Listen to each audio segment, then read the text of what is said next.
Os gastos com a saúde pública em todo o país tiveram um aumento de mais de 1000%. Isso só para atender às demandas judiciais. É o que mostra um relatório feito pelo Tribunal de Contas da União.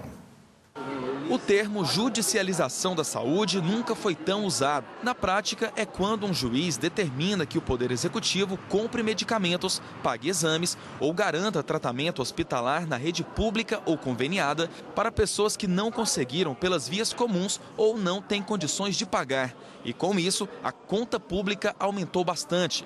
É o que mostrou um relatório do Tribunal de Contas da União ao analisar os gastos com saúde dos governos estaduais, municipais e da União. De acordo com os números, em 2008, foram gastos 70 milhões para atender a demanda de ações judiciais. Em 2015, esses gastos passaram para R$ 1 bilhão, aumento de 1.300% em 7 anos. A auditoria também apontou que no fim de 2016, o número de processos na justiça relacionados à saúde eram de quase 1,5 milhão. Desses, 31,7% contra planos de saúde, 23,2% solicitando medicamentos do SUS e 7,3% em busca de tratamento hospitalar. Apesar do aumento nas solicitações e gastos, nem sempre a demanda via judicial é atendida a tempo. Muitos pacientes morrem antes do surgimento da vaga. Um dos casos mais recentes foi de um senhor de 78 anos de idade que estava internado no Hospital Regional de Planaltina, a pouco mais de 30 quilômetros de Brasília. O comerciante Joaquim Araújo deu entrada no hospital dia 14 de maio após sofrer uma parada cardíaca. Durante a reanimação pulmonar, teve uma costela lesionada. A lesão contribuiu para o desenvolvimento de uma pneumonia. Ele ainda sofreu mais 2 paradas cardíacas. Em nota, a Secretaria de Saúde do Distrito Federal informou que o seu Joaquim Araújo precisava de uma UTI avançada, com suporte de hemodiálise, e que durante a espera recebeu todo o atendimento necessário, mas o idoso não resistiu e morreu. A parte humana, os médicos, os enfermeiros, os vigilantes do Hospital de Planaltina são muito bons. Eles o tempo inteiro, eles ficavam ligando 24 horas atrás de uma vaga na UTI, mas não tinha, né? E quando eu cheguei com a liminar, inclusive eles me receberam lá 10 da noite, para pegar a liminar, eles falaram simplesmente que era só um papel, que infelizmente, como não tem vaga, e na própria liminar estava escrito lá que aquele papel não tem poder de criar vagas, e nem de furar a fila, nem de passar ninguém na frente da fila da lista de regulação. Isso está bem claro na liminar. Em 2017, apenas a Defensoria Pública moveu mais de 700 ações dessa natureza contra o governo do Distrito Federal. A Secretaria de Saúde informou que recebe por mês uma média de 110 pedidos judiciais por leitos de UTI. Informou ainda que, em abril, 89 foram atendidos. Um dos critérios é a gravidade de cada caso. Dentro da classificação daquele paciente, ele passa a ter a prioridade maior. A Secretaria respeita as ordens judiciais e trabalha nesse formato. No Distrito Federal, existem 416 leitos de UTI, entre adulto e infantil. Desses, cerca de 65 estão bloqueados por falta de estrutura e profissionais. O diretor de regulação garante que, em breve, esses leitos serão desbloqueados e a rede ampliada.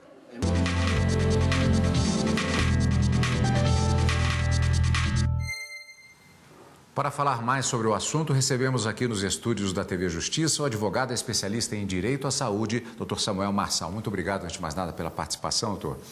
Eu gostaria de começar perguntando, na verdade, uma questão que seria por que ninguém cumpre a determinação da Justiça, parece que ela fica um pouco respondida já por aquela situação que foi definida pela enteada do senhor Joaquim.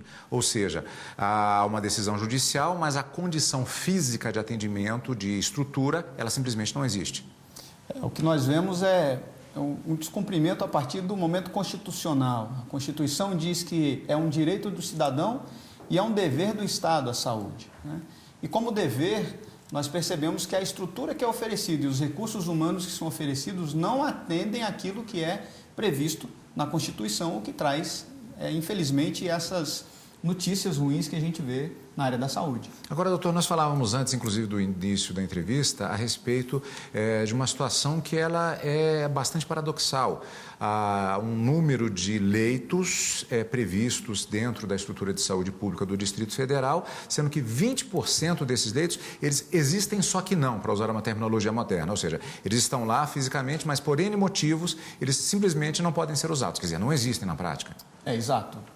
Infelizmente, a gente tem casos como o Hospital de Santa Maria, que tem todo um pavilhão de UTI que não funciona.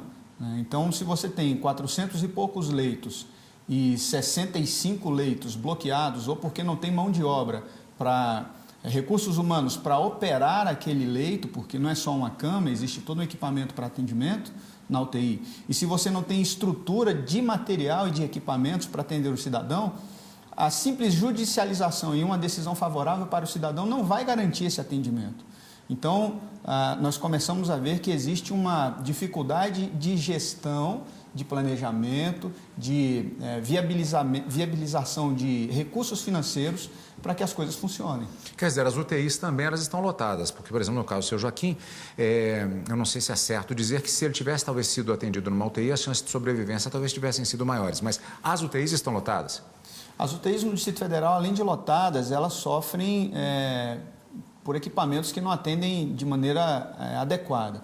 Uma outra dificuldade que existe no sistema do Distrito Federal na saúde é porque pacientes que têm alta da UTI não deixam esse leito da UTI, uma vez que não existe vaga disponível na enfermaria, que é o passo seguinte da evolução num processo de melhora da saúde. Então, ele continua na UTI, ocupando um espaço que outro deveria ocupar, porque ele não consegue ir para uma enfermaria continuar o seu tratamento. Agora, nós estamos falando da capital do país. No restante do país, a situação é semelhante a praticamente um microcosmo, quando não raro, pior. Infelizmente, é o que a gente percebe que é uma situação endêmica. No Brasil, a gente o tempo inteiro ouvindo isso e o tempo inteiro ouvindo que o novo secretário ou o novo responsável pela gestão da saúde vai dar uma nova saída. E, como advogados, a gente no dia a dia percebe que isso não acontece. Essa situação de não cumprimento das decisões judiciais, como nós vimos na matéria, isso tem aumentado significativamente, tem sido, basicamente, como disse a enteada do seu Joaquim na matéria, é apenas um papel? É isso que tem acontecido em muitos casos? O aumento da judicialização se deve também ao fato do cidadão estar melhor informado. Então, como essa informação chega ao cidadão, ele faz uso dela. E o judiciário está disponível para atendê-lo porque é um direito garantido constitucionalmente. A partir do momento que ele tem validado esse direito e que ele pode fazer uso dele, infelizmente, ele entra numa fila e, infelizmente, ele não encontra o ambiente que permita a ele ter essa demanda atendida, a sua família ter a sua demanda atendida. Ainda que ele vá procurar com essa autorização ou essa liminar um hospital particular, a rede particular não tem leitos o suficientes para atender a toda a demanda que vem do sistema de saúde.